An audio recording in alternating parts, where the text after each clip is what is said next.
On the meetup. On where? Meetup. Meetup, okay.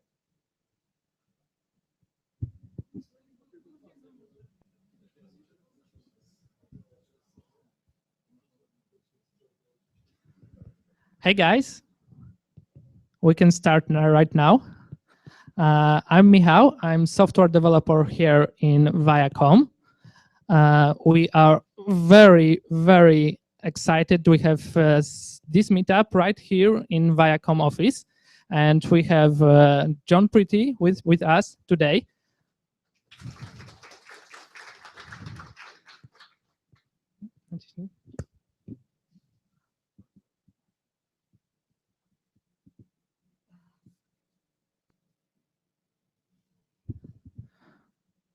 Okay, let's go through agenda firstly. There will be short introduction of our company, about 5 minutes, no more. Then Jon Pretty will talk about his library, Rapture.io. Then we have a contest with prizes for you. We have 2 books, one Functional Programming in Scala, and the second one, Scala in Depth. We also have a watch for you and other cool stuff. Then we will grab something to eat or drink. I couldn't stop myself about telling you a little bit about Viacom. Viacom is big international company, media company. I know you all knows those brands, and we are doing software for those sites, so application, website, services, etc., etc. In Viacom, we have great developers. We are expanding right now, and we have very big, wide technology stack, but we are trying to use the newest technology in production. We are using Scala, we are using Akka, Java 8, Spray.io, and Angular. To give you a better understanding about our job, I will give you some number. So we have about 180 million unique users per month. During such events as EMA, we receive 5,000 hits per second. We can handle 5,000 concurrent connections per machine, and we are supporting more than 200 sites. So this is pretty impressive for me. We can here in Viacom, we have very talented developer who likes Scala very much. We have also such events like Meetup, hackathons. In December, all our development team are going to US, to New York, to hackathon. We like parties. We love celebrities. Here is the Tripson, if you know him from Warsaw Shore. We also are very family friendly. We have great events. We are also supporting our local environments, such through this Via Community Day. There are a lot of benefits in working for Viacom. We can give you all those things and a lot of more, because if you want work with great developers, you can join us. And we also have football team right here in Viacom. So if somebody is a goalkeeper, because we are searching for now, goalkeeper, please put it in your CV, okay? And I'm sure you were waiting for that. Yes, we are hiring. So if you want to work with the great developer in Scala, please let us know and send your CV. Our big star today is Jon Pretty, and welcome him with a great applause. Thank you. Oh, well, this is bright. I'm just going to sit down over here. Well, good to see so many of you, and oh dear, maybe I'll sit over here.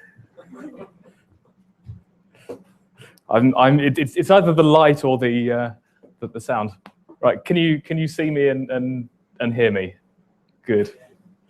Yeah, so really good to see so many of you. I'm going to need my clicker. Thanks. It's good to be back in Poland.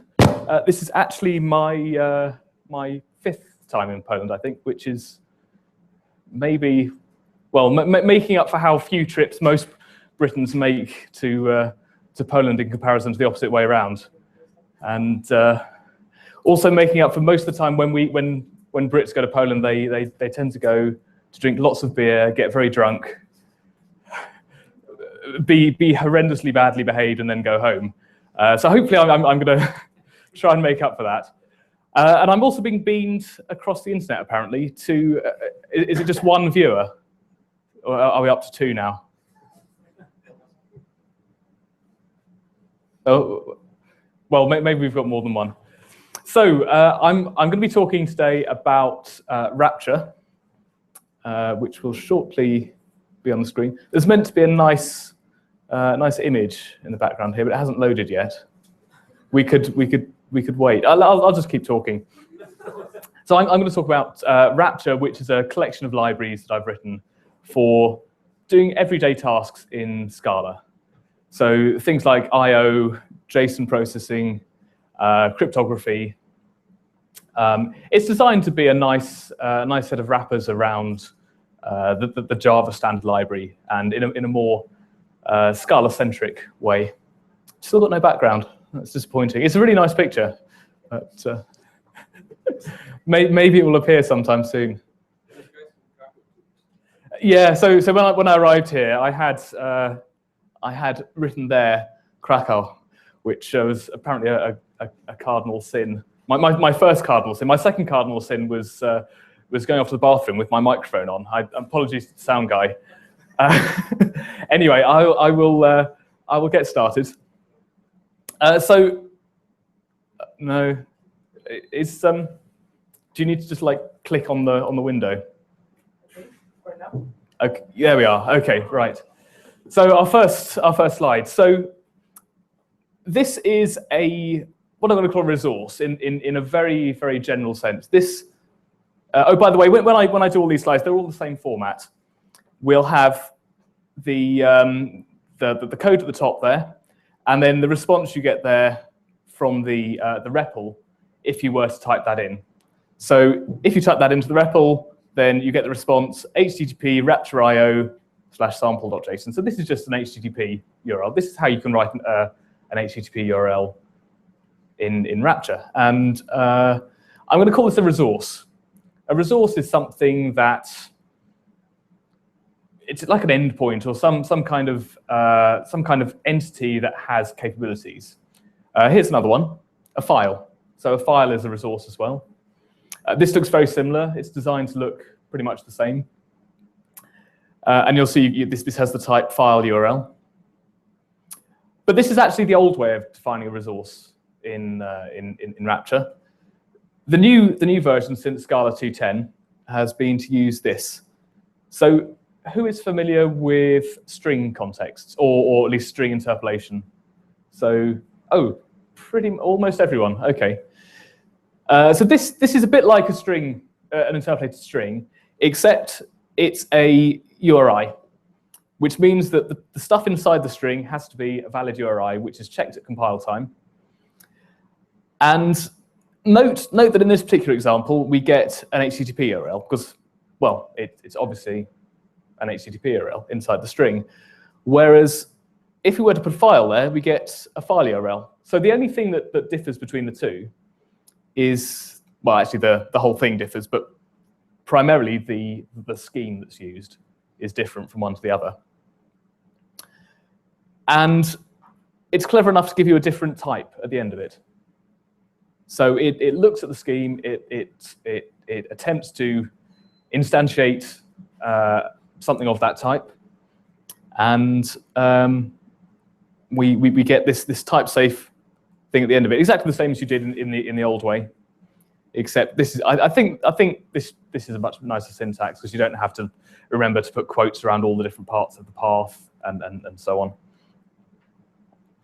But we don't always have the luxury of knowing the entire string that we're going to that we're going to parse at compile time. Sometimes it comes from user input, in which case we have to say, well, we're going to parse this URL string, which has come from somewhere, and then we can get an HTTP URL there. But we need to know, unfortunately, in advance what kind of thing we're parsing. We can't sort of arbitrarily have one or the other and know at compile time what it is when the user could enter either. It's just not possible. It's dynamic. So this is the same file we saw before, and I'm going to call .slurp byte on it. Now I said that resource is a very general concept. Something is a resource by virtue of having capabilities. So capabilities might be the ability to be read, or the ability to be written to, or the ability to check the size of it.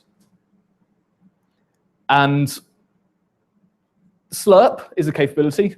Slurp is a capability that will work on anything that can be read. It will pull all the data into memory and return you an object that contains the entire thing. So we can slurp a file. Files are readable, and we're going to say we're going to slurp it as bytes. So if we slurp a byte, so the type you put in here is the unit of data that we're going to take. In theory, 1 by 1. It's more efficient than that, but we're going to take 1 by 1, and we get this result here, which says type bytes. Now, bytes is a rapture type that is actually just a quite a thin wrapper around an array of bytes. So there are a couple of problems with arrays of bytes. Can anyone name any problems they know? They are mutable. Yes, that is maybe the biggest one. So by wrapping it in another type, we can hide that mutability. It's still there, but we can make it difficult for anyone to access it. The other thing is that if you call .toString on an array of bytes, you get a heap reference, which isn't that useful. So here you will get, it's been truncated by the REPL, but you get a string of hex bytes. You can actually view it as other codecs as well, so you can view it as base 64, but the default string will give you that hex. So we've slurped bytes, but maybe we want to slurp characters as well. Now we get an error when we try this. So I'll read it out to you.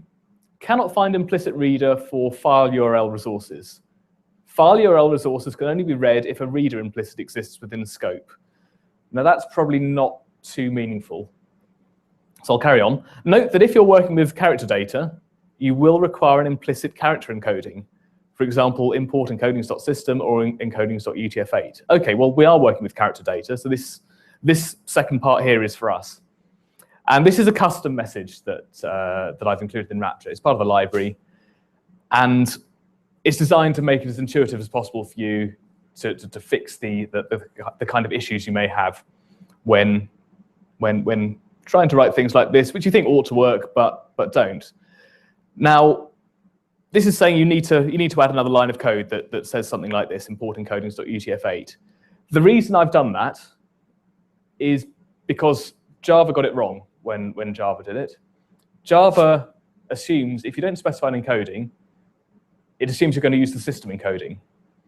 Now, of all the encodings you could possibly choose, why pick the one that is different from system to system in a language that's designed to be as portable as possible? There's no logic. I mean, what happens in practice, if you're not careful, is you write some code. It works absolutely fine repeatably on your own local machine. You deploy it to a server, which has a different encoding, different in quite a subtle way, and it works. And it doesn't work. It fails with probably very subtle things that maybe you don't notice straight away. And I don't know if it's actually more or less of a problem in Poland, because in the UK and the US we mainly use ASCII. And ASCII is the same in UTF-8 or ISO 88591, and pretty much all the characters we use on a day-to-day basis are the same in almost every 8-bit character set. So The problem is often not seen as obviously as it would be if you're using some of the characters that are necessary for Polish strings. But anyway, it's an issue that I think Java got wrong. So what Rapture says is you must define your encoding. Anything you do involving characters or the translation between characters and bytes, you must specify your encoding. And you do that with an implicit. You import the implicit. So if you want to use encodings.system, you can. But I would recommend using encodings.utf8 or one of the other encodings. By the way, I'm just talking at you at the moment. Please shout out and ask me questions if anything isn't clear, or even if you're just About the error message. Yeah. How is it implemented? So the implementation is to use an annotation on the there's an implicit type class that's taken by Slurp that kind of goes in there that is a reader. The reader determines how you read something of that type, and we annotate it with the implicit not found annotation with a string that refers to, I think, inside that string, there's a reference to the type of the resource. So in this case, it's file URL. That gets substituted into the string before it's output by the compiler. And there it is again. And also, the character data I've manually hard coded because I know that it's a common mistake people will make. Okay, so that is the import. You'd probably put that at the top of a file, or you might put it in a pack. You might make it a part of a package object as an implicit val. But as long as it's in scope, this will work. But by the way, this is meant to be a talk about one-liners, but they will often flow onto more than one line as we've got here. So apologies for that. So if we try this, we slurp this resource, we store it in JSON string, and this is what we get. We get some JSON, just a string at the moment, which is just a sample I knocked up probably about 2 years ago when there was an election on in the US. And it's representative of, in theory, of the candidates who were standing in the US presidential election. So we'll work with this JSON for the rest of the talk. And this is a good moment to move on to the JSON library. So what I've shown you so far is all part of Rapture.io, which is reasonably independent of Rapture JSON. They were once the same library, but they're now very much as separate as possible. And whilst Rapture.io is still on version 0.9, or maybe 0.10, it's not version 1 yet. Rapture JSON a couple of weeks ago made it to version 1. And I published, hopefully this afternoon, it's available now, version 1.01, which fixes a bug. So we've got some JSON in this string. This is the string from the previous slide, and we're just going to parse it using JSON.parse, and that will return something which is of type JSON. And I'll talk a bit about the JSON type in a moment. And I mean, it looks the same. It's still the same JSON we had before, except we have now kind of confirmed that it's of a valid structure and it's parsed successfully. Now, in version 1 of Rapture.io, you'll be able to simply parse any readable URL in here, or any readable resource. So at the moment, you can parse in a string. That's fine, but you can't just parse in a just an HTTP URL or a file. Version 1, you will be able to. So anything that's readable will be parsable by JSON with this. Now, what this looks like, remember, JSON is the value I got before. What it looks like is I'm calling a method called candidates on my JSON value, which probably looks a bit strange because why would I? Candidates is part of the dynamic JSON that I've just parsed. Why would I have a method called candidates just for this one piece of JSON? Well, this is using Scala's dynamic trait. So this is a new feature added in Scala 2.9 as experimental, and it became fully privileged code in Scala 2.10. And what this actually does behind the scenes is this gets translated into a method call. It gets translated into a call to select dynamic, and the word candidates is passed as a string literal, to that method. So it looks dynamic. It looks like we're suddenly in a dynamic language, and that's kind of the point, because that's how JSON works. It's very much in a dynamic world of its own, and we can do other things, like we can access an element. So this one here, we got an array. So it starts with a Yeah, exactly. This is an array of JSONs, right? So it's still of type JSON, but the JSON is an array which contains more JSON. So if we get the first element there, we get yet more JSON. So the type that's returned is always of type JSON. How do you handle errors? That's a very good question, and I will tell you in a bit. I've got a really clever way of handling errors. Yeah, it looks too good to be true. Right? It's true. For now, I believe you. Okay. So yeah. So I mean, yeah. Obviously, all these things I'm doing could result in an error. I could try and access the third element, and there isn't one. We only saw there were two there. There are only two candidates. Sorry. Oh. No. Rumpel didn't stand this time, but there is, yeah, you're right. There is often a third candidate. Yeah, it's a good point. Anyway, I'm getting the first one, and we get some JSON back there. We can then call .name on that. Again, it's dynamic. We get this thing here. Now, this looks like a string. We can see it's a string, but Scala doesn't know it's a string. So what we have to do is move from the dynamic world of JSON into the static world of Scala before we can do anything useful with this. So what we do is we say as string. So the as method, as really is genuinely a method, and it takes a type. And we can convert this into a real string, which we can do we can call all the string methods on that you're familiar with. Likewise, we can call .age as an int, and we can int out of it. So we can extract a type, assuming that the JSON is valid and that thing is an int or a string. We can do that. Again, I will show you what happens in the case of an error. Now, given a name and an age, that is the information we need to define a candidate. So if we define a case class called candidate, it has to be a case class. Really simple, name and age there with two types we've shown we can extract. What we can do is just take this candidate and extract it straight away. So in one line, we're extracting that straight into candidate Barack Obama, age 51, as I guess he was 2 years ago. And there is the type. Now, okay, on to errors. So I'm going to take a little break from the JSON and talk about how I deal with errors. So I came up with this idea called modes, which the inspiration for modes was an exchange I had at a conference in London, probably a couple of years ago, where someone asked me the same question, not in relation to the JSON, because it didn't exist then, but in relation to the I/O library.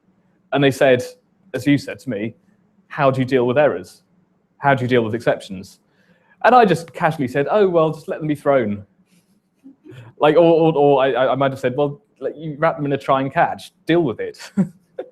and the guy looked at me and like with this piercing gaze, as if to say he didn't say anything, but it was as if he said that's a completely unsatisfactory answer.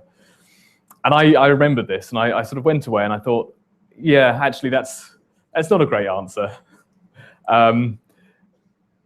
Because we've learned all these good functional ways of dealing with errors, like using try or using maybe just using options, or either, where we have the right-hand side representing the success case and the left-hand side representing the failure. So, and I'm just saying, yeah, just let these exceptions be thrown. So I thought, can I do better than this? Well, I thought, okay, well, maybe I'll just create two versions of the API, one for people who want exceptions to be thrown and one for people who would prefer try. And I did that. It was a lot of work, and well, I mean, it kind of worked, but it was a maintenance headache. Every time I changed one method, I had to change the corresponding method, and it's just, I mean, even for 2 different versions, that's getting close to being unmaintainable. So I thought, can I do even better than this? So I played around, and I thought, okay, well, I can use a combination of 3 really complicated Scala features: high-kinded types, implicits, and what's the other one? Dependent method types. And with some magic, no macros, just magic, you can import now. You can import something. You can import a mode, which will determine how all fallible methods, all methods which might have some kind of failure type, will return their response. So if we import this, methods like this one, this is exactly the same one we had before. With that import, that will now return a try. So we're transforming the way these methods work just by virtue of an import that you have at the top of your file. So this probably looks like magic. And yeah, it is. I'm actually really pleased with how this turned out, because it does just work. The biggest issues people have with it are that in order to work out the return type of a method that you can see in some code, you have to actually go and look at the context in which that method is called. So you need to check what mode it's in. But you can do this. You could also import something like return futures. This was more of a discovery than a design. If you can wrap something in try, well, why not import a mode that will wrap it in a future? And if you do that, for example, this is another fallible method.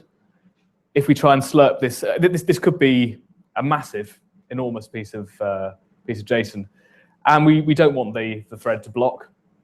So we dispatch it to a thread pool, and this will get run on the thread pool, and this will immediately return a promise, which at some later point will be fulfilled, and you will hopefully get a string out, which is the type you'd get from slurping characters. Yeah. So the original version I showed was blocking. It's done synchronously, whereas this one is still done synchronously on a different thread, but you can use asynchronous methods, i.e. futures here, to access that. Just one question here. Yeah. So is it done on the implicit execution context you have imported in the Right. So. Or is it done in the context you have in the nodes, whatever magic?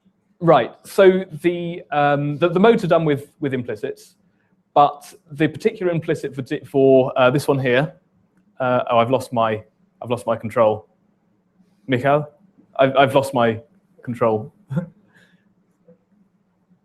Can you just click and there we are. There we are. So this particular one, you can't see it there, but it takes an implicit of its own, which is an execution context. So in the same way that you need an execution context to do anything with futures, you need an execution context, exactly the same execution context to do anything with return futures. I was just wondering whether we can pass it into the mode.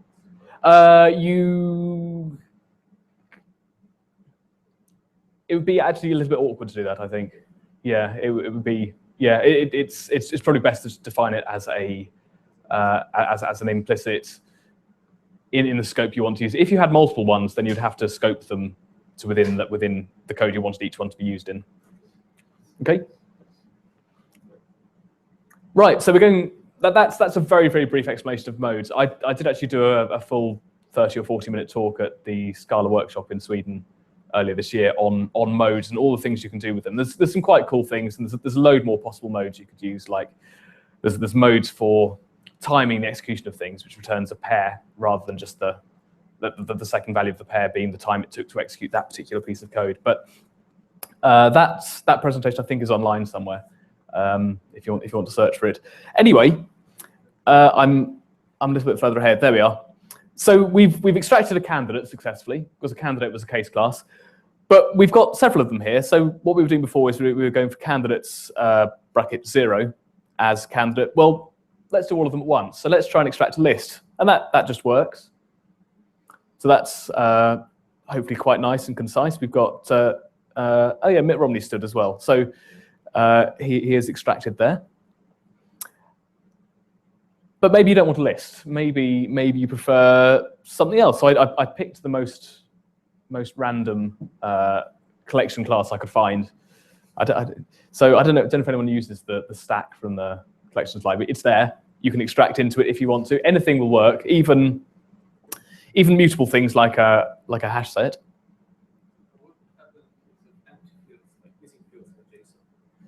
So Say one candidate is of a known age, the other one is ages unknown.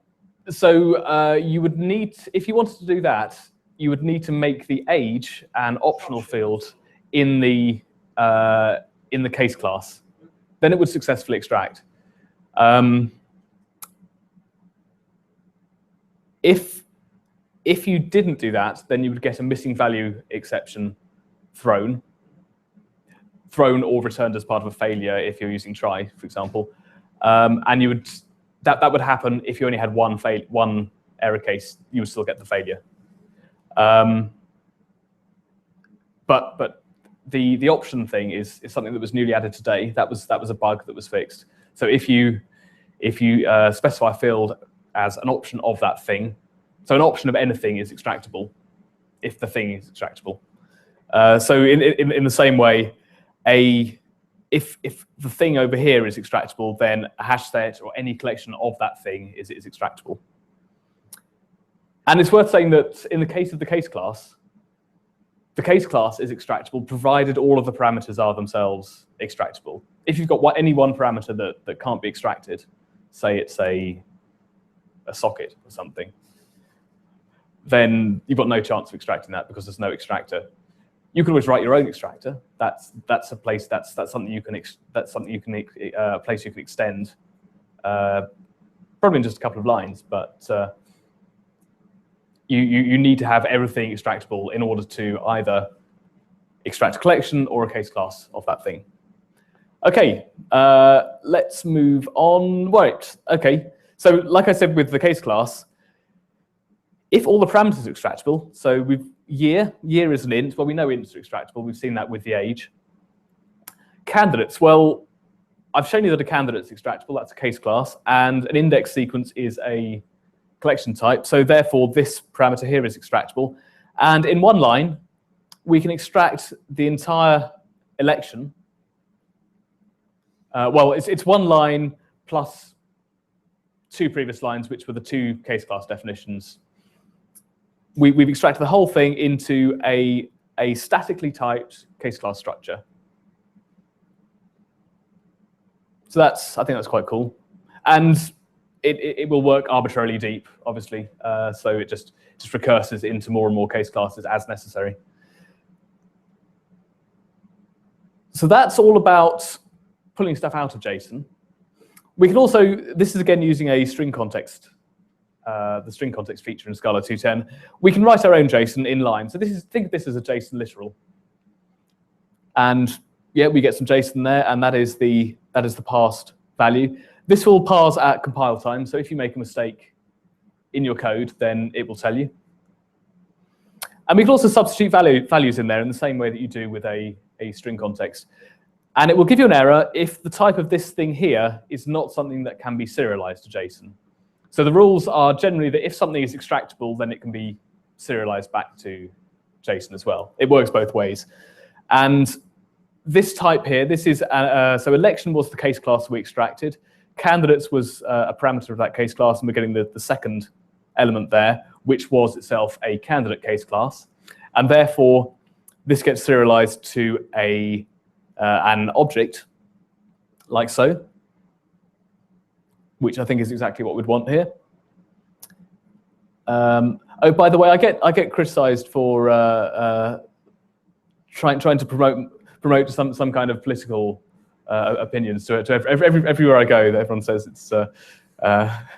I'm not trying to. It's just that I happen to pick this particular example rather than Mitt Romney. Plus, he did actually win. So the right, this is actually attempting to change our JSON. Now, this syntax probably looks a little bit odd, but think of vote as being similar to a map. So for a start, our JSON is an immutable type. We're all functional programmers, so we like immutability rather than mutability. If you think of vote as being a bit like a map, when you add an element to a map, you can say my map plus, and then a key and a value. Now, JSON differs from a map in that the keys aren't just simple values; they are essentially paths into the JSON. So it might be modifying a key in an object, or it might actually be modifying the nth element of an array, or a key of the nth element of an array, which is itself some other key. It's a potentially very deep path into the JSON. So the value that goes in there, I mean, we use the syntax of underscore dot the path. It's technically a lambda, but think of it as the path of the value you're changing or adding. In this case, we're adding it because it wasn't there before. And the value on the right-hand side is the value you want to serialize. Now, ints are serializable, so this is all really type safe. It'll check that the thing you put on the right-hand side can possibly be put into JSON. It won't let you do it otherwise. It'll tell you a compile time. And we've got this year value here, which is new. So we returned this this value here. The old value still exists, this one here, because we're just creating a new one, and it's sharing the common part of that. I've got a question. Yeah. If I would like to go deeper, may I do it with a path, or I need to do it with the case as object? So you put a path in here. Yeah. Is it possible? Yeah. So that was the point. So you can put you can put underscore dot year dot foo dot bar brackets 1 dot whatever. So it will JSON. It will automatically create the structure if it doesn't already exist. Yeah. And the value on the right-hand side, that could be a case class instance. So the right-hand side is anything that is serializable. So if you had a case class, that would get this value here would be maybe itself some deep structure that gets serialized there. Okay? Yeah. Yeah. Yeah. Can you use this path to select multiple elements? For example, to go into a collection and create a year field in a multiple objects? So you could, yeah, I think so. You could map this whole operation here over a list. But it might be, yeah, you can do that, yeah. I might need to show you how to do it because it's very intuitive once you know how, but you need I might need to explain it. And this is probably a good point to mention that the documentation for app.json isn't great at the moment, and please shout at me and criticize me for that. I'm working on it, but the code is much better than the documentation. But I'm hoping to get them up to the same level without compromising the code. So right, okay, I'm going to ask you: does this look odd to anyone? Does this look completely normal to anyone? Has anyone not put their hand up? Has anyone put their hand up? No. Okay, I'll tell you, nobody's put their hand up. Right. So this probably looks really weird. We've got a case which is some JSON here. Now, you could have a case that was a plain string. We could match against a string literal. That would be normal, I guess. But I've put a JSON literal. I mean, it's using a string context, but I've put a JSON literal in here. And what this is actually saying is my vote, now this is the same value from the previous slide. My vote, I'm trying to match it against this JSON structure here. So I'm saying, is it an object, as determined by this brace here, with a key that is called vote, which itself has an object with a key name. And if so, let's take the value on the right-hand side of name and bind it to the identifier C. And then we can use C on the right-hand side. Now, C is always of type JSON, because whenever we pull something out of JSON, or whenever we specify a path into JSON, we need to tell the compiler what type it is. We're moving from the dynamic world to the static world, and that needs a type. So we have to say as string, but we can do this. This all works, and it says voted for Barack Obama. Does that make sense? Yeah, yeah. So it's quite a convenient way of extracting several parameters at the same time. So if you had several things deep inside some structure, you could just define the JSON structure there in the JSON literal, bind values to the to a number of different positions inside that structure, and then you can pull them out. You can do it with arrays as well. Okay, so everything I've shown you so far, you probably assume that, well, I've just written my own JSON parser and then my own JSON representation. No, I'm not. I don't feel confident about writing a JSON parser because I think other people have done much better jobs than I could. Jackson, for example, is a really, really fast JSON parser, and I've got no chance of getting anywhere close to that in terms of speed. So I don't even want to try and compete.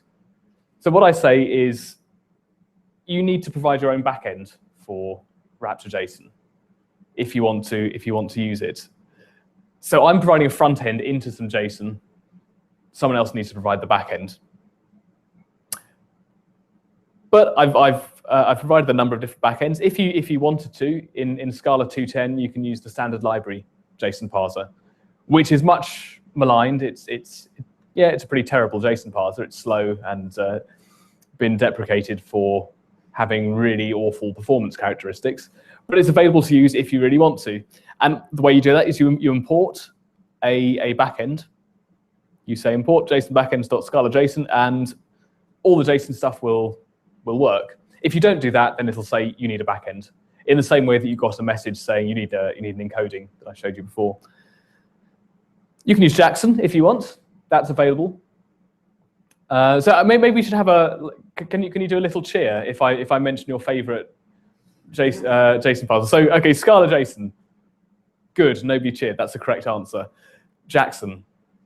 Yeah. Okay. Elizabeth Jackson. Okay. JSON for S. Oh, okay. That's the first cheer I've had for JSON for S on this tour.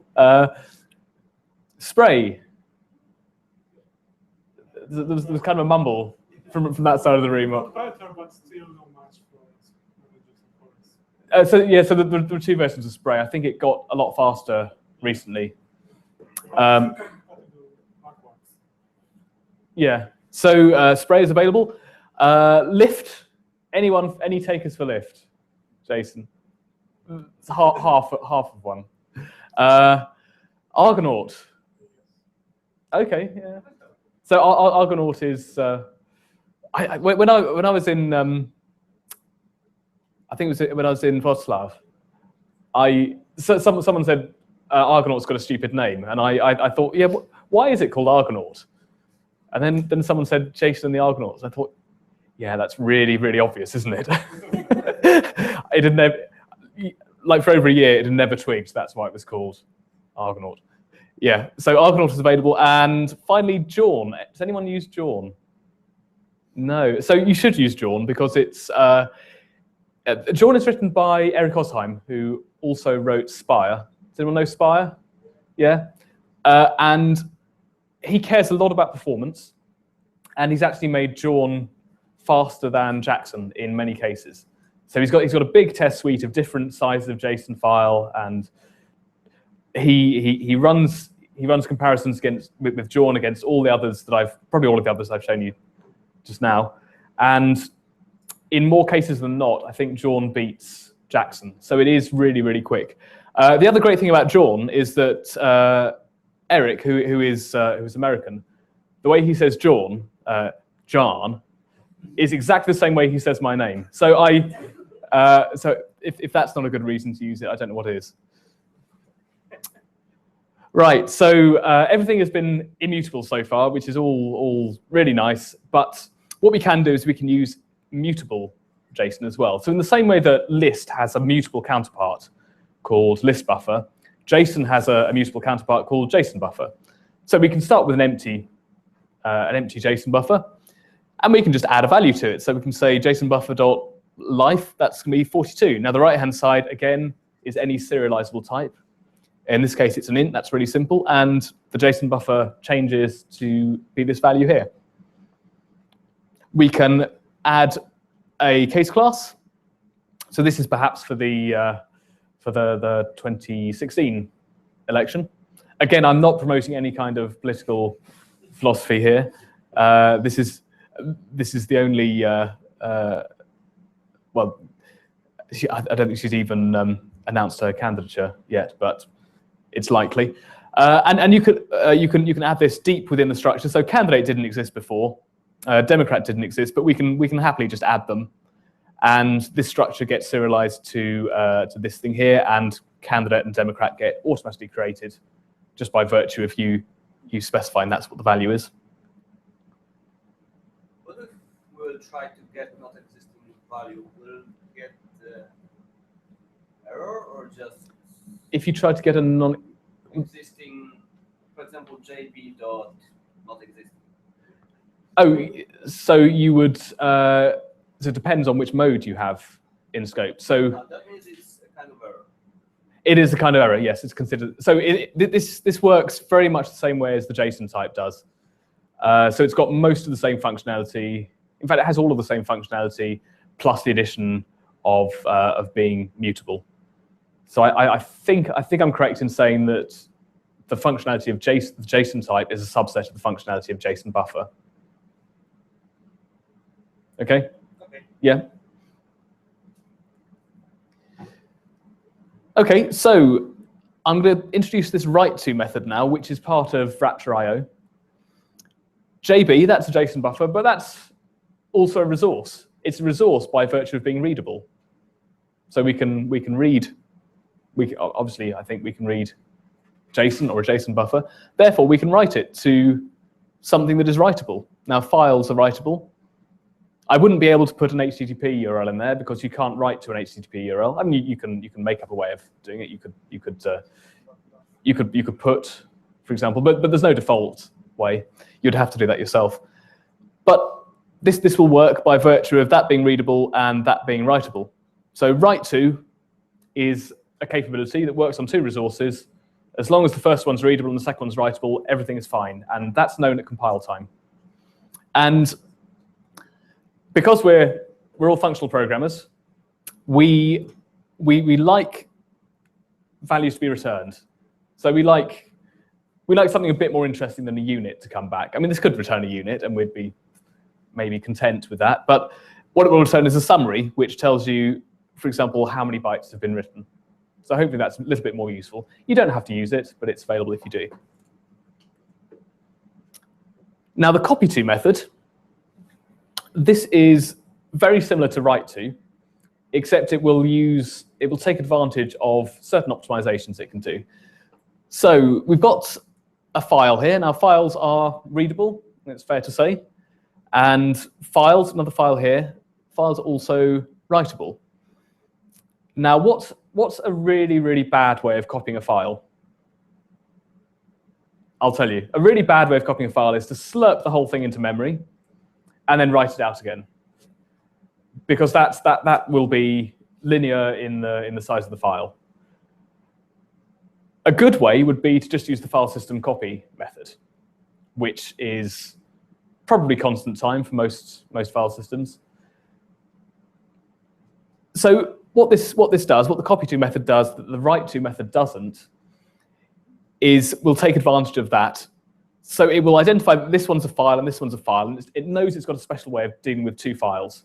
So it will use that, and the result you get back will tell you it's a file system copy. It'll tell you the size as well, but this is a different result from the one you get if you do a write. So this is the other example where this one's readable, this one's writable. We can do no better than a streamed copy. So this process here is called downloading, where you copy from a remote resource to a local resource. This is blocking again. So so everything I've shown you is done synchronously. So if you're in the future mode, it's still done synchronously, but on a different thread. Yeah, but So the syntax doesn't change. Yes? the syntax doesn't change. Just simply do the same thing. So you import modes.returnFutures, do the same thing, and this would be a future of copy.summary. And then when that future is fulfilled, you know the copy has finished. Yeah. By the way, I've only implemented synchronous operations so far. I need to think some more about ways of doing asynchronicity in Rapture, but it'll be a similar approach in that we'll have resources and there'll be new capabilities on those resources that relate to asynchronous operations. Well, Access is one way of doing it. Reactive streams is another way.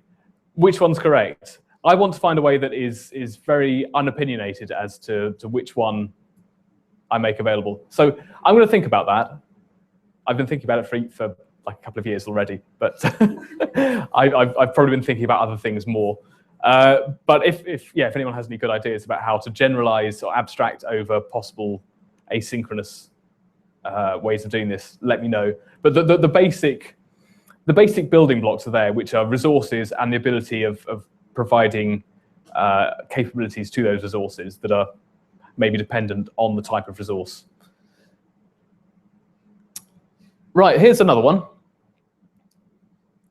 There's nothing to stop us doing this, like reading something straight from our class path. So this is on the class path, and copying it straight to, for example, S3. So that's a one-liner.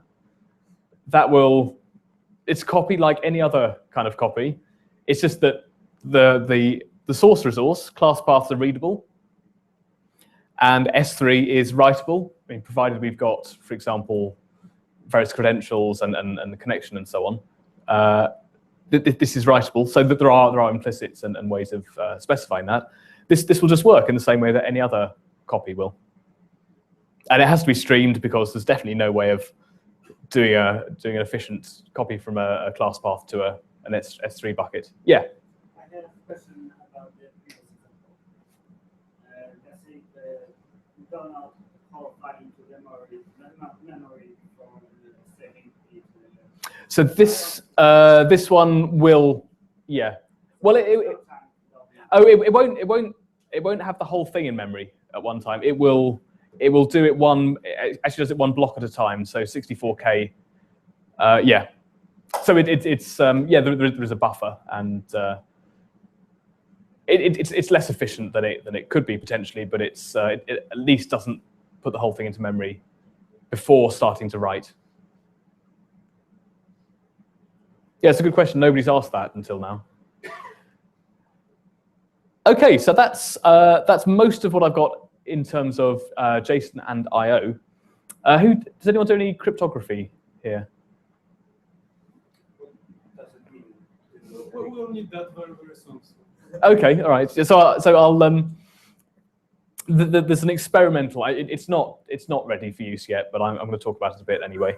There's an experimental cryptography library in Rapture, which allows us, for example, to generate a key. This is what we do, key.generate, and there is a type which specifies the cryptographic algorithm we're using. If you wanted to, you could just there's an import you can say which says I'm going to use Blowfish for all my crypto, or I'm using AES for all my crypto. You import that, and then you don't need to specify this parameter here, but we can explicitly specify it. And then we get a key. A key is actually a subtype of the bytes type I showed you close to the beginning, which is why you get this nice two-string method, and it is an immutable type. But it's worth saying it is typed on the crypto algorithm that's used to generate it. So this is specifically a Blowfish key. It's not an AES key. you'll get a type error if you try and use it as one. And we can encrypt something. Let's encrypt a basic string. Now, can anyone tell me what the conditions are under which I can encrypt a string? Exactly. So you need an encoding in scope. This won't work otherwise. It'll be a compile error. So specify your encoding, import encodings.utf8, and then this will work because we know how to read this as bytes. And we get some encrypted data, which is again a subclass of bytes. Suppose you're dealing with national data, you mostly have UTF-8, but you have to read some. So you've got some stuff in some in UTF-8, some in ISO 8859, whatever. Right. So that's a good question. And this is one reason why imports and implicits work quite well. You can scope them to a particular. You can use Scala's standard scoping rules to specify where they're applicable. So you could have the encoding scoped to just one method. So the method where you're reading stuff as I don't know, ASCII. You import encodings.ascii, and then when you're outputting to UTF-8, you have the other encoding in scope. It might be a little bit fiddly to specify exactly where they're applicable, and there are a number of different ways an implicit can be applicable. So you could have it coming from a superclass, you could have it coming from just the top few lines of a file. You could have the implicit defined in a package object, but you have to choose depending on what scope you want. So we've encrypted this, and we can also write, if you want to view this as a different type. I mentioned before that you can view this as base 64 or base 32 or binary if you want. This will give you a string of that particular type. And then we do the same thing in reverse if you want to. We can decrypt the encrypted value.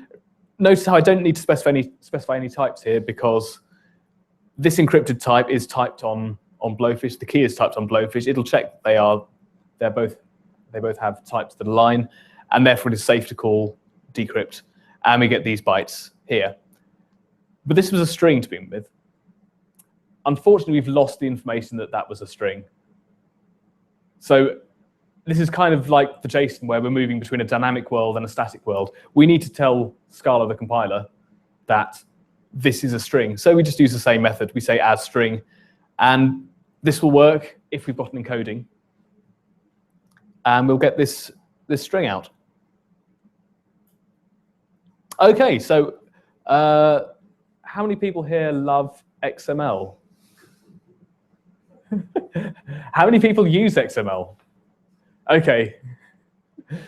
So more people use it than love it, as we could probably guess. So this was, again, an experiment. I thought when I was designing the pluggable JSON backends, I thought, wouldn't it be cool if instead of plugging in a JSON backend, I just plugged in an XML backend instead?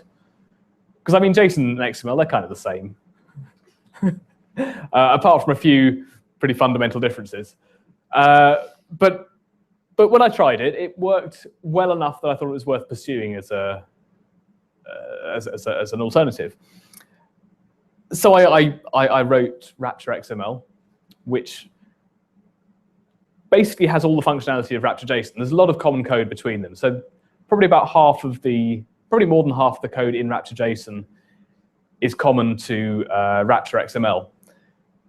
There are some fundamental differences, like XML has attributes on every tag, and there's no uniqueness of keys in a map. It doesn't even have the concept of maps in the same way as JSON does. But glossing over those details, and we've got ways of making it work in a way that is reasonably intuitive. It's not quite as nice as JSON, but it works. So we can call xml.parse. That works in the same way as it would if that were a JSON file, and we get this parsed XML here. And we can call, for example, xml.candidates, get the first element. We can call age, and we can get an int from that. Now, the one thing that's maybe noticeably different in this compared to the JSON version is these brackets here. Now, what that's saying is, well, every XML access, whenever you access a value, it can potentially return more than one value. In JSON, if you access a key, you only get one at most. You might get none. In XML, if you're accessing the name of a tag, so if the tag is, for example, age here, it was candidate, wasn't it? So no, sorry, it was age. There could be multiple age tags. So what we do is we use the empty parentheses to represent the first value, which is equivalent to saying the only value, assuming it exists. So that's the one difference in the syntax between XML and JSON. And we can just say as int. This is again moving between dynamic and static in exactly the same way, and this just works. We can also do BSON. I haven't written anything for this yet. I've got a question to the previous slide. Yeah. What would we get if we just ask for age without a z? Oh, if we do age, we would. This would probably be an error because you're trying to extract an int from a sequence of XML nodes. Can we address properties? So yeah, the properties can be accessed with symbols. So if you apply here, have you seen symbol literals in Scala? You put an apostrophe and then the name of the thing. So if you apply an apostrophe there, that is the syntax I've chosen. It's probably not my preferred syntax, but it's the one that I'm using. An alternative I'm experimenting with, I don't know if maybe you'd prefer this, is to have a method called attributes. So you say dot attributes and then dot the attribute value. That's an alternative I could do. I haven't really decided yet. Any opinions? Does jQuery use dot attributes dot? So maybe that's a good enough reason. Yeah, if jQuery does it, it must be right. People don't really use symbols for much in Scala, but I don't know. Maybe I will ask the internet and get some feedback. Yeah, we can also do BSON. This is in theory easier to do than XML because it's so much more similar to JSON. So at some point I will sit down for a couple of days and hopefully just knock out this library. It'll be really straightforward and easy, and yeah, maybe. Probably you can JSON for us BSON extension you could really cheaply. Oh, maybe. Okay. Yeah, I'll look at that. I wasn't aware there was such a thing. But again, I will want to have different different BSON backends. In the same way, I'll have different XML backends. The XML example before works with the Scala standard library XML, but you might want to use. I don't think the anti-XML project is working anymore. It's kind of died, but there are other XML libraries out there. Okay, so I think this is the final slide. So this one-liner, which spreads onto 3 lines, is my attempt to combine everything I've shown you into a single one-liner that does something useful. So can anyone tell me what this does?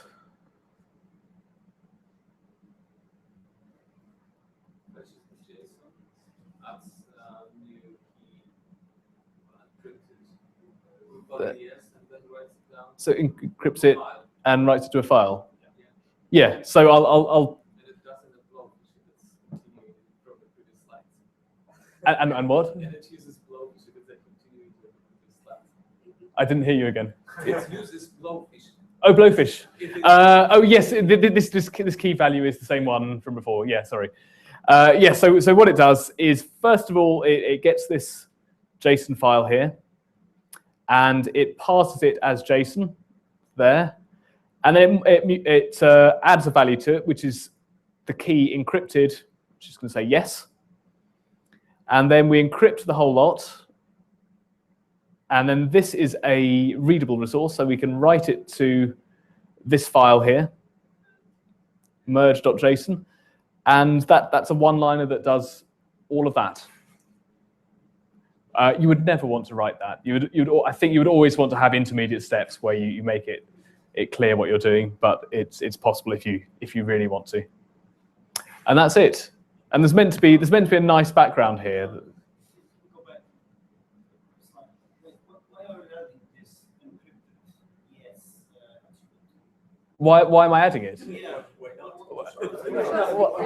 Because Well, yeah, but is there a hidden meaning of just adding a so I've never been asked this question before. No, it's just an arbitrary thing I can add. So I'm demonstrating modifying the JSON. Okay. Because, the reason I'm asking is that I thought you'd be adding additional information about some kind of a metadata about this information that it's already encrypted. I mean, it's probably quite obvious when you see the data that it is encrypted, or at least unreadable. And this particular thing here would not be readable, which is maybe worth mentioning. But well, it could be quite useful to encrypt it, giving it the name of the encryption method, like blowfish or something. ah, right, yes. So, Encrypt it or decrypt it with this particular. yeah, or maybe I should explain a bit more in this one line as to where the key comes from. Yeah, something like that. But the thing is, I can't replace. You would not be able to decrypt it since it's like Yeah, I can't generate the key in the same step because I need to use that key later and store it somewhere. Otherwise, it'll never be decrypted. But that's a technicality. So we've still got no background. If we look, I'll take questions now, and hopefully, like the first slide did, the background will appear, and when it does, everyone cheer. Okay. So any questions about? IO, can I easily, like in one line, add custom headers like authorization, which is needed, or? So is this in particular with respect to an HTTP post? Yes. So I haven't shown any HTTP posts here.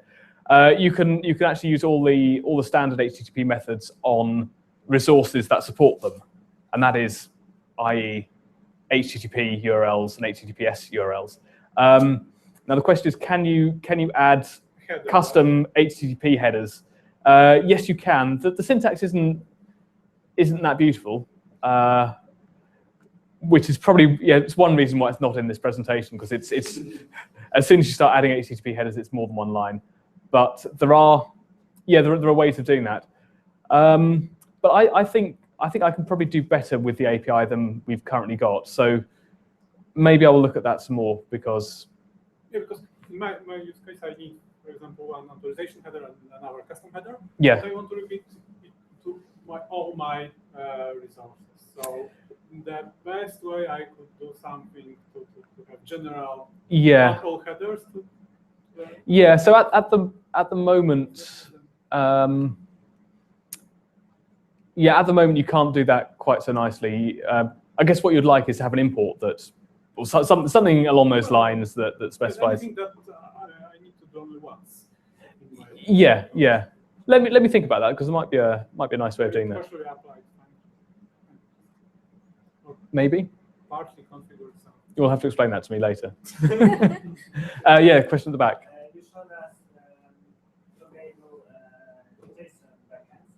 What do you use as an HTTP client? As an HTTP client, at the moment, that's not pluggable in the same way that the backends are, and it uses Java.net.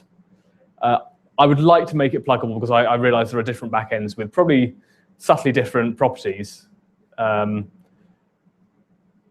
There are a lot of features that like a lot of subtle features, like how you deal with certificates.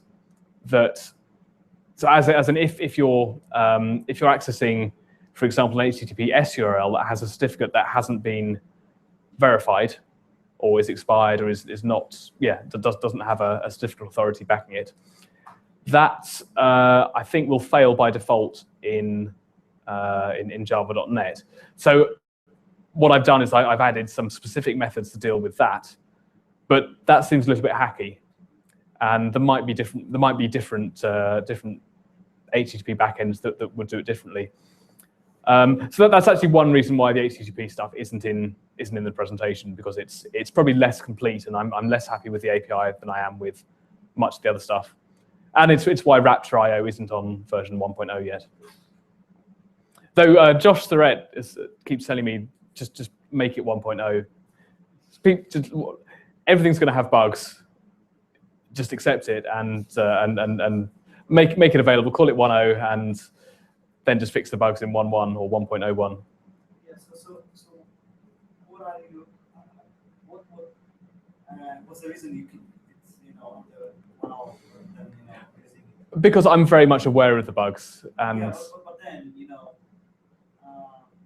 are you expecting to happen to find a place or moment in your life to calm down and then say, okay, I accept that every software has bugs, so I'm gonna release it. Well, so I have. It's interesting you asked that question, because I have.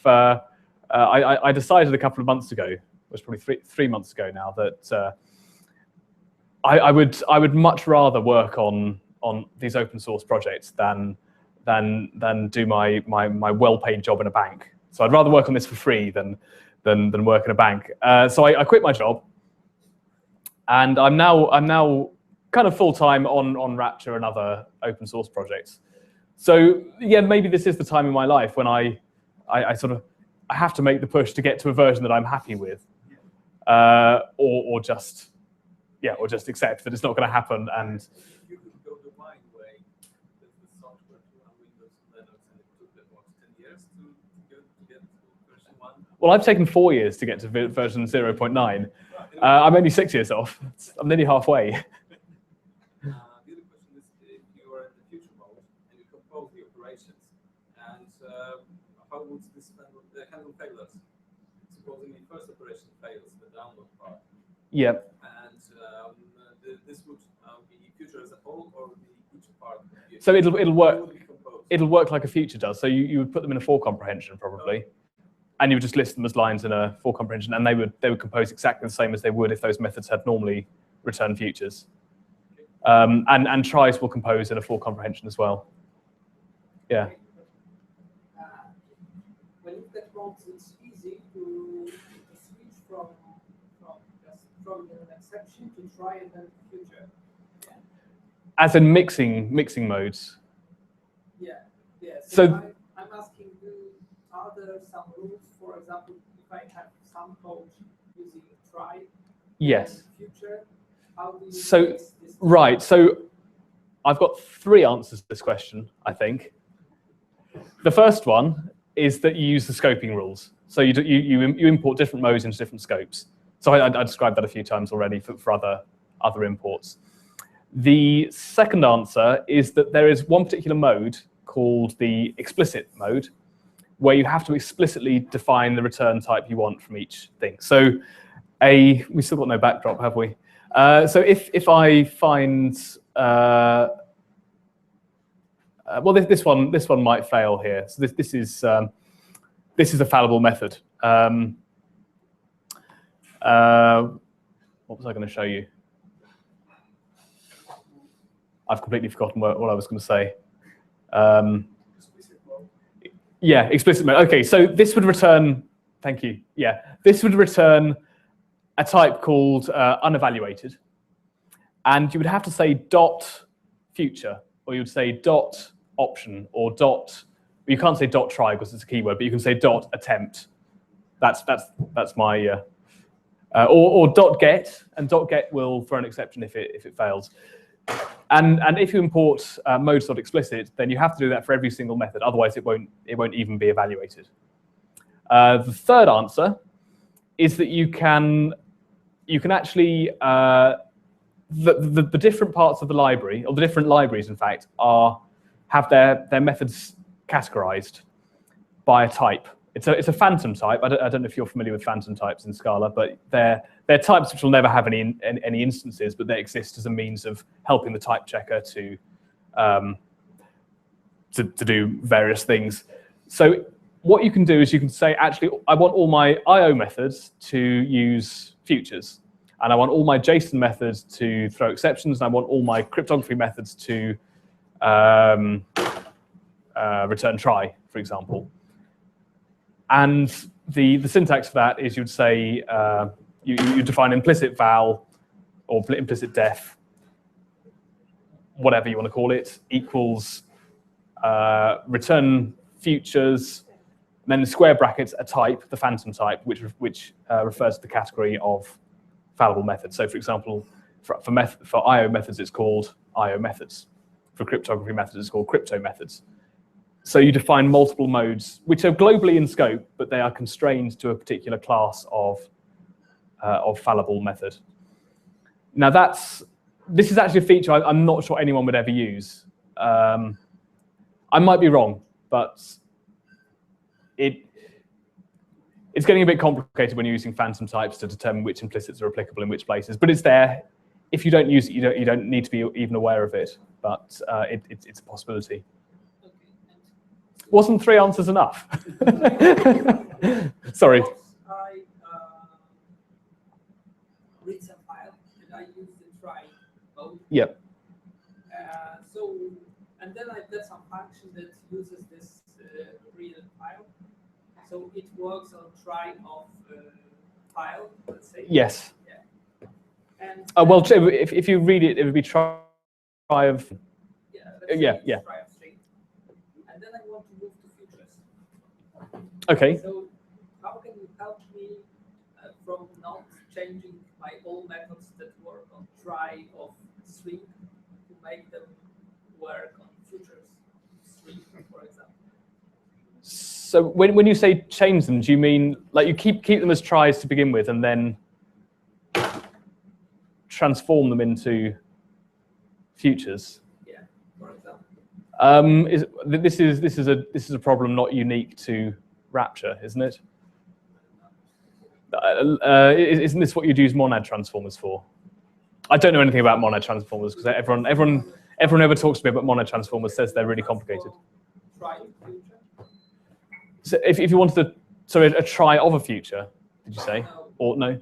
Can you easily transform a future of string to try of string? So you can. There's probably a method on future that will get you a try that will attempt to return the. I can't remember what it's called.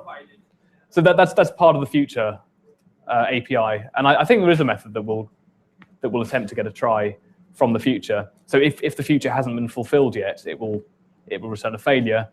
Otherwise, it returns success of the value. But I think that's the standard part of futures. This is actually a good opportunity to mention because I was trying to get my own answer in there, which is unrelated to your question. Which is what happens if you wanted a try of a future, or a future of a try is probably what you'd want. You can actually compose modes. So you can create your own mode. So implicit val my mode equals modes.return try compose modes.return future, and that will just compose them, and you'll get a try of a future of a try.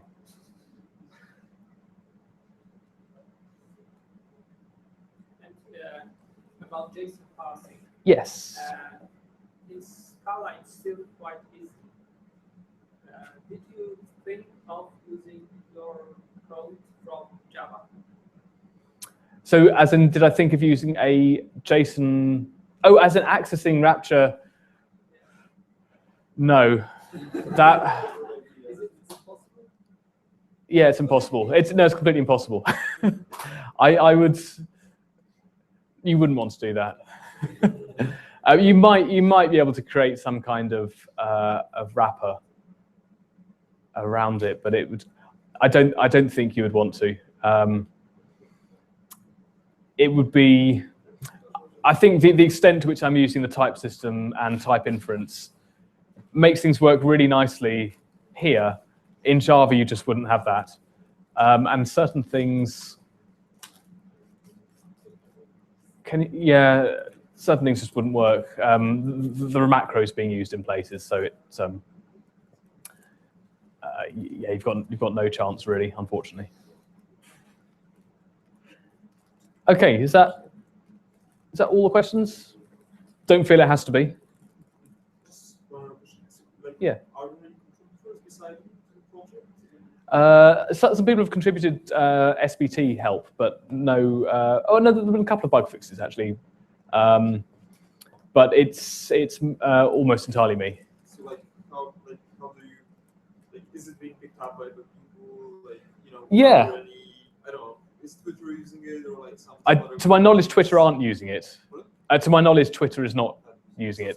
But I mean, some of the big players. So I discovered. Well, I've been to visit a few people who've said they plan to use it. I know that I was speaking to. I don't know if any of you know Pavel in Wroclaw.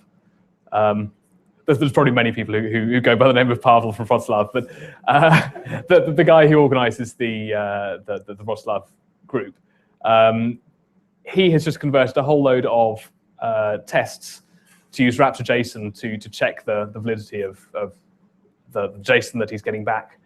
And he said it's made the code a lot more concise and it's a lot clearer to read. And he posted a bug, or he told me directly about a bug, which is the one I fixed, or one of the two I fixed in the release I made today.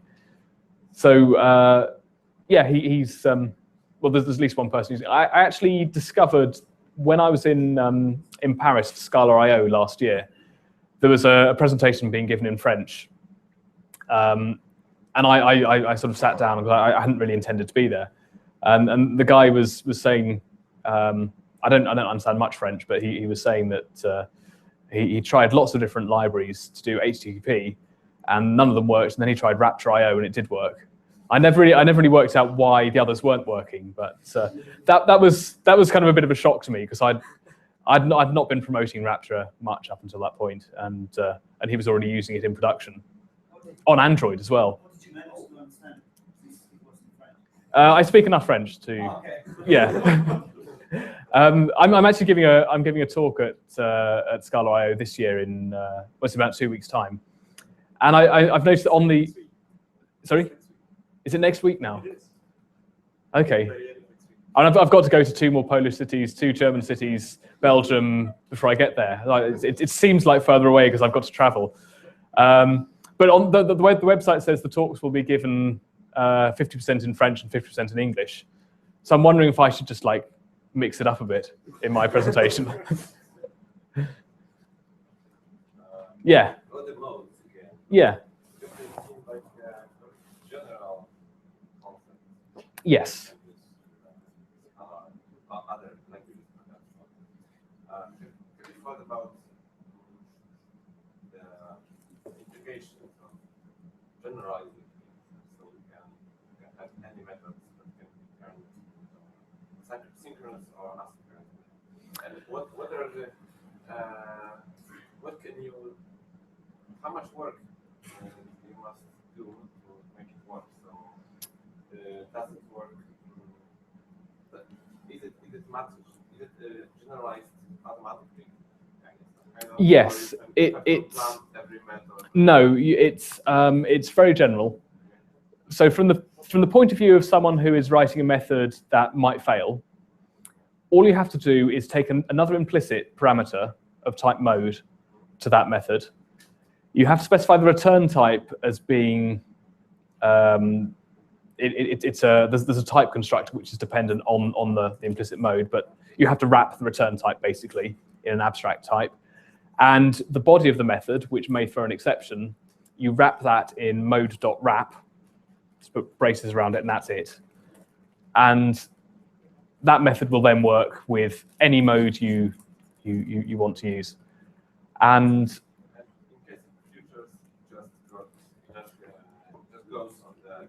yeah, so the thing to be aware of with futures is that it doesn't magically do everything in a non-blocking way. It is still blocking a thread. It's just not blocking the main thread. So it's as if you had wrapped the code explicitly in the word future, put future around it, and yeah, that's what it does. But it's really easy to use modes. There is a project called Rapture Core, which is the core of all the other modules, which is quite tiny. It contains the modes, all the code for modes. There's not that much code anyway. It's probably fewer than 300 lines to describe the modes, and it's a matter of import that, and you can write your own fallible methods. Okay. Sorry guys, there is a pizza for you and some drinks. I am afraid if we will just keep asking this question, it will be very cold. So. And just ask questions. Right. And after pizza, we will have a contest for you. Okay? Cool. Okay. So. Thank you.